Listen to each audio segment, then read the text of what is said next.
تعالوا حبايبي نعمل النهارده مع بعض العزيزيه بطريقه سهله ومكونات بسيطه، وازاي نطلعها حلوه كده ومتماسكه. كملوا معايا الوصفه وشوفوها للاخر علشان تعرفوا المقادير معايا. السلام عليكم ورحمه الله وبركاته. ازيكم حبايبي عاملين ايه؟ النهارده ان شاء الله قررت اعمل معاكم حاجه حلوه وهي العزيزيه. العزيزيه من الوصفات اللي انا دقتها، هي طعمها حلو بس اول مره اعملها، يعني انا اول مره اعملها بايدي. فتعالوا نجربها مع بعض وهقول لكم النتيجه ايه بما يرضي الله. مقاديرها عباره عن كيس مكرونه، حتى لو انت عندك مكرونه بايته ممكن تعملي كيس مكرونه ده 350 جرام. انا سلقته ولازم يتسلق جامد، يعني يتسلق تحس ان هو داخل صلي على محمد، ان هو يبقى مهري شويه، يعني مسلوق قوي. كيلو لبن او حليب، كوبايه سكر، معلقتين سمنه او زبده، 3 معالق نشا. بصوا حبايبي انا ماليه المعلقه بالشكل ده، معلقه هرميه كده، 3 معالق. تعالوا نسمي الله ونبتدي الوصفه مع بعض. انا هاخد من اللبن هنا شويه على النشا وهنركنهم على جنب. ودلوقتي هاجي في الخلاط،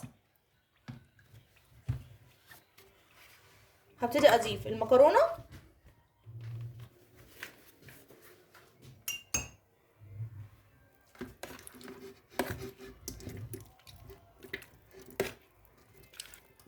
بالشكل ده.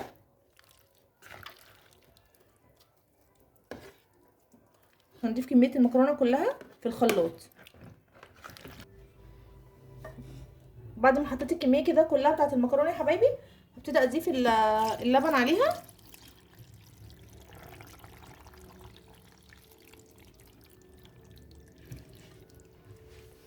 وابتدي اضربها لحد انا عايزه خليط يكون ناعم، ما يكونش فيه تكتلات خالص. دلوقتي يا حبايبي بعد ما ضربنا المكرونه مع اللبن وحصلنا على الخليط كده بالشكل ده، انا حطيته هنا اهوت في الحله.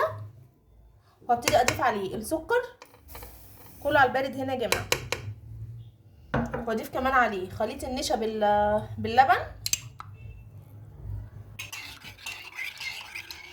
بالشكل ده حبايبي.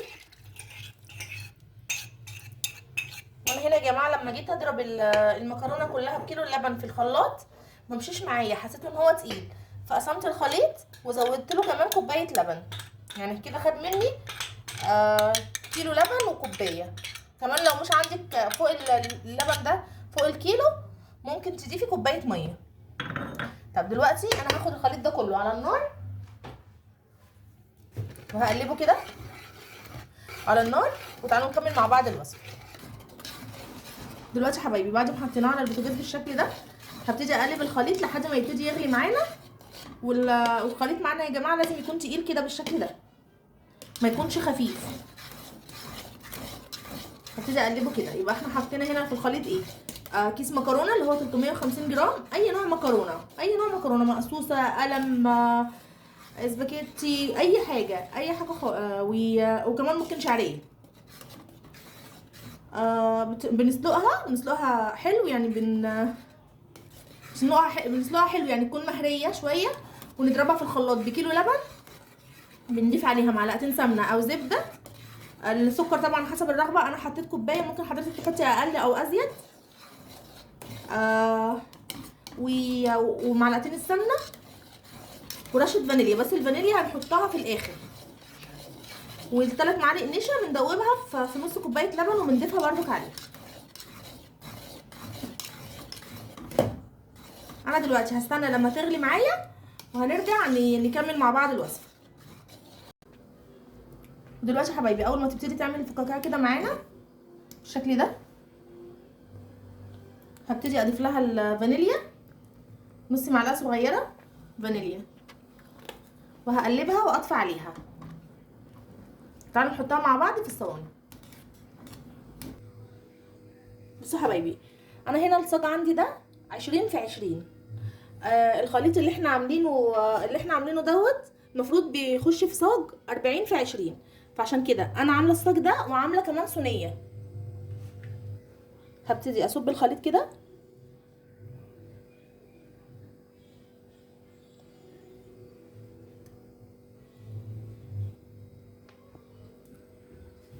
دلوقتي يا حبايبي بعد ما صبيتها كده في الصاج والصينيه، هسيبها تهدى شويه لمده 10 دقايق. لمده 10 دقايق انا عايزه الوش بتاعها يشد شويه او يعمل قشره، وبعدين هدخلها في الفرن تحت الشوايه بس تاخد وش، وهرجع لكم تاني.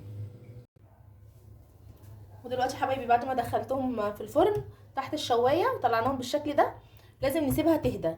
انا ديت دخلتها التلاجة شويه عبال ما دي خرجت، علشان بس نقدر نطلعها قطع. فتعالوا نجرب كده مع بعض. نقطعها، هي لسه برضو عايزه تاخد وقت اكتر من كده في التلاجة، بس انا هحاول اقطعها معاكم. دي اللي سقعت يا جماعه، دي اللي سقعت شويه في التلاجة.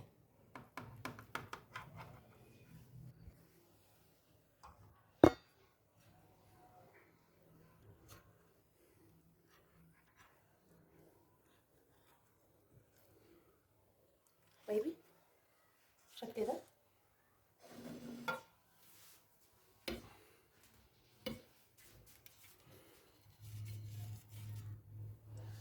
دي العزيزيه معانا يا حبايبي. فياريت يا جماعه لو عجبتكم الوصفه، هي ريحتها جميله جدا،